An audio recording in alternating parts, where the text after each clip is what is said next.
Hey guys, welcome back to today's video. Today is Thursday, August 13th, 2020. And yes, you did read that title correctly. Today we're going to be jumping into the 2024 presidential election and take a look at who's the respective parties' favorites for the 2024 nomination. So at this point in time, it's a pretty much open secret, or less, I guess, understanding from the Democratic Party that Vice President Biden will not be running for re-election. But until he tells us that he's not officially running for re-election, probably sometime into his first term, if he wins in November, we will probably hear a lot more about that. But taking a look at all of the data that we have now, spoiler alert, Kamala Harris is not the favorite for the Democratic Party at this point. However, I will say that this poll was taken before Kamala Harris was announced as Joe Biden's running mate. So, looking at the overall data on your screen, this isn't 2024 data. What are you looking at? Well, I just want to give you a general idea of where, first of all, I don't want to reveal any results yet, but I want to give you a general idea of where this poll landed in terms of who they believed should be Joe Biden's running mate. So when you take a look at Senator Harris's numbers in the Democratic primary poll, you'll understand why, after being chosen as VP, will significantly increase her chances as being a 2024 nominee or possibly 2028, depending if Joe Biden runs again or not. But we're starting off with the Republicans because we do have a Republican primary. Even if Donald Trump wanted to run again, I'm sure there could be a way that he could. But looking at the 2024 Republican primary, Donald Trump, if he is to win this second term, probably won't be in it. And if we take a look at the results here, here's the overall breakdown. We have amongst Republican respondents, 309 of them, with Mike Pence at 31%, and I think that's pretty significant. I believe 15 presidents, which is around 33% of the amount of presidents that we've had, have all been former vice presidents. So Mike Pence seems to be the favorite right now as the possible 2020 Republican primary nominee.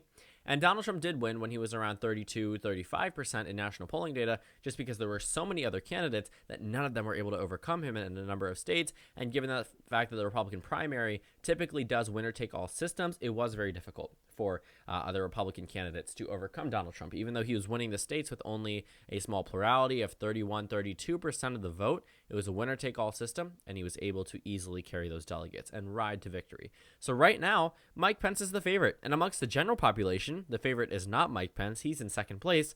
It's Mitt Romney. And you can definitely guess that's because of Mitt Romney's firm opposition to President Trump. So we have a lot of Democrats and independents who may not like President Trump weighing in that are pushing up Mitt Romney's overall first choice for the Republican primary, but that's why they have separated the two.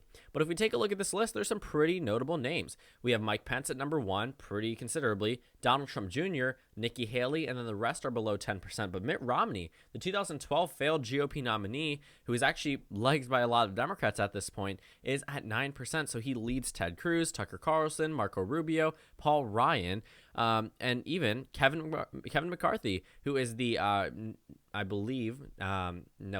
know he is the Republican Party minority leader in the House of Representatives. So while Mike Pence and Donald Trump and Nikki Haley are in double digits, the rest of them probably won't be running. And if they do, they probably won't make it past a certain point. We could possibly see Tucker Carlson do better than 7% just because he's a notable name amongst conservative media, as was Donald Trump. But again, Mike Pence, Donald Trump Jr., and Nikki Haley obviously are some clear favorites.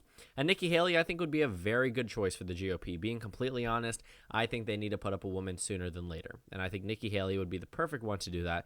But again, that's up to the Republican voters to decide. But Mike Pence and Donald Trump Jr., I don't think these are a surprise to anybody, the fact that they're top two. I think a lot of people are going to want to continue the Donald Trump legacy. Donald Trump, despite having a very low approval rating, has a very high approval rating amongst Republicans, higher than previous Republican presidents. So you have to keep that in mind. Donald Trump was able to win over a very solid portion of his base and keep that, but the rest of the American electorate is still a little bit iffy about him, which is why candidates like Ivanka Trump and Donald Trump Jr. combined poll at 20% amongst Republican respondents, despite never having served in political office before. And neither did Donald Trump. So I guess you could say that's continuing the legacy in the realist sense. But Mike Pence being number 2 together, people that served in the Donald Trump, Mike Pence White House, that's well over 50%. I mean, we're talking 60, 70% of the electorate that we're looking at right now. Amongst the first choices for 2024 Republican Party presidential primary. And if you look at the demographics, I don't think this is too surprising to anyone.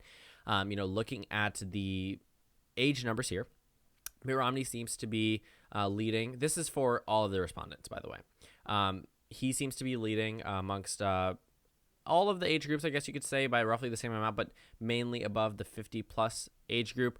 Amongst male and female voters, I guess you could say this is just because some Democrats want to push up Mitt Romney's chances at being the Republican nominee. I think a lot of people think he would be easier to beat, or they just like the fact that he's in firm opposition to President Trump. But this is just pretty much the overall respondents. There isn't too much to dive into about the demographics. They're on the screen. You can go into them if you want to, but I don't want to waste any time. I really want to move on to the Democrats because there's a lot there as well. But again, like I said, taking a look here, 2020 voting intentions is on the right. So this is how the people who believe Mitt Romney should be the Republican nominee. So 51% of those people are voting for Biden, only 7% for Trump. For Mike Pence, 31% of Trump voters are saying that Mike Pence should be the Republican nominee. 9% of Joe Biden voters are saying the same thing. So whenever the opposition party wants you to be the nominee, that usually means that they would know they could beat you, or they would be comfortable enough that you could be the alternative option to their party. I think this is a very real case for Democrats, like a number of Democrats had said, including Bill Maher. I think that's a very, very good quote for how a lot of Democrats feel about Mitt Romney. And Bill Maher said that he spent $1 million in opposition to Mitt Romney's campaign in 2012. I think that was a pretty notable headline. I remember hearing about that in grade school, about how Bill Maher, someone who my parents had watched on the television, had given Barack Obama $1 million. That was a huge campaign contribution. And now he says, even though I gave $1 million against you in 2012, I'd give you $1 million to replace Donald Trump in the White House right now. And I think that's a very collective feel for a lot of members of the Democratic Party. Mitt Romney seemed to be rock bottom. George Bush seemed to be rock bottom. But now they've set a whole nother standard for Donald Trump. They truly believe Donald Trump is one of the biggest enemies and biggest threats to the nation as we know it, which is exactly why we are so polarized at this point in time. But obviously, a lot of Trump supporters believe the same thing about Joe Biden. Politics has become very volatile, and I think that's what's really driving up all of the things that are happening right now, which is overall very negative, but people are still entitled to their opinions in some cases, unfortunately, but that's besides the point. So we're moving on to the Democratic primary in 2024, and I think some of these aren't too surprising as well. So amongst the general population, Andrew Cuomo leads, then Pete Buttigieg, and then Andrew Yang, and then Kamala Harris. But amongst Democratic respondents, 390 of them, and they are talking about if Joe Biden chooses not to run, Andrew Cuomo is number one. So obviously they're not including Joe Biden's numbers. I don't want to see a comment about that, but if I do, that means they didn't get to this point in the video. But amongst Democratic respondents, Andrew Cuomo is at 21%, Kamala Harris, before the VP choice, is at 19%, and Pete Buttigieg is at 16%. The rest are below 10%.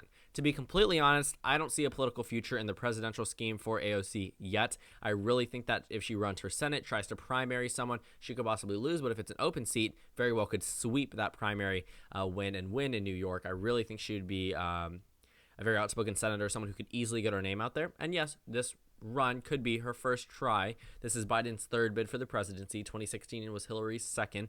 This year was Bernie's second bid for the presidency. So a lot of the times, a lot of these nominees, they run for president more than once and they lose, obviously, the first couple of times because we don't really have repeat nominees anymore. So for AOC, she could run just to get a little bit more support or see where she would poll amongst Democratic primary respondents, drop out very early like Senator Kamala Harris did. But for Andrew Cuomo, I think he will definitely run in 2024. Kamala Harris, I think, also will if she is the vice president. That makes sense. And Pete Buttigieg, I could easily see running again. Like I said, people typically return shortly after they have ran or sometimes a lot later. Joe Biden is a perfect example of that. He ran for president in 1988, and now he's the 2020 Democratic nominee. I think that is something to dive into and take a look at. He also ran for president in 2008. So looking at these Democratic respondents, Andrew Yang being at 8%, I think is pretty significant. I mean, Andrew Yang has never really hit a point where he was at 8% amongst Democratic respondents. There are always those skewed polls, but I think it is pretty significant. He's starting off with very good name recognition. I understand some Bernie supporters were upset that he endorsed Vice President Biden, but was he wrong? He said by the math, Biden will be the nominee, and, Democratic nominee, Joe Biden. So Andrew Yang is a very calculated man. I think his endorsement was purely based off the fact that a lot of people were saying after this Super Tuesday, Biden is going to win, and nobody was really wrong about that. Biden's chances skyrocketed from 40% after South Carolina, which was actually 8% before South Carolina, 8 to 40 to 98. practically in less than a week. Actually, not practically, literally over the span of 3 days.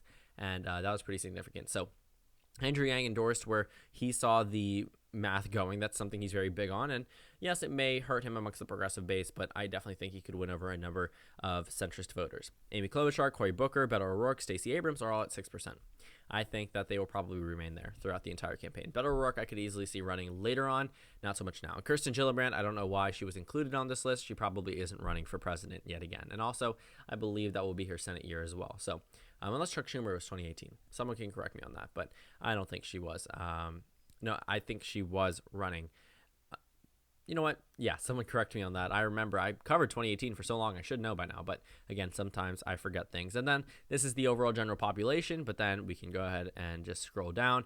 And then if you look, the people who want Cuomo to be the nominee, it's actually pretty even between Democrats and Republicans. Donald Trump voters and Biden voters, 20 to 21% respectively. For Pete Buttigieg, more people that are voting Biden want him than voting Trump. But it looks like people are still comfortable with these nominees on both sides, maybe because they would be comfortable with them as a possible winner, or they know they'd be easy to beat. For Andrew Yang, around 1 in 5 Trump supporters want Andrew Yang to be the Democratic nominee. I think you could easily flaunt those numbers as a possibility of crossover voters, but again, take the numbers how you will. You could definitely spin it in one way or another. Amongst Biden voters, Kamala Harris leads the pack with 19% of Biden voters saying they want her to be the nominee. Andrew Cuomo's at 21%, but especially after this VP announcement, we could see that change. Only 7% of Trump voters want Kamala Harris to be the VP, which could indicate they know that they either can't beat her or they would just really hate her being on the other side. And both cases are plausible situations. So Democratic Party, Andrew Cuomo, Kamala Harris, top two. And then for the Republican Party, Mike Pence and Donald Trump Jr. These shouldn't come as surprises to really anyone at this point. But it's very interesting that we're looking at this data when we're not even at the 2020 election yet. So thank you guys so much for watching this video. Make sure to comment down suggestions below. Subscribe on the left if you haven't already, and check out the Instagram and Twitter. At the bottom left of the screen, there's also a Discord link for you to go ahead and join, and then a video for you to watch, and then a playlist for, let's go back 4 years to the 2020 election videos that I've been making in the past year. Again, thank you guys so much for watching, and I will see you all tomorrow.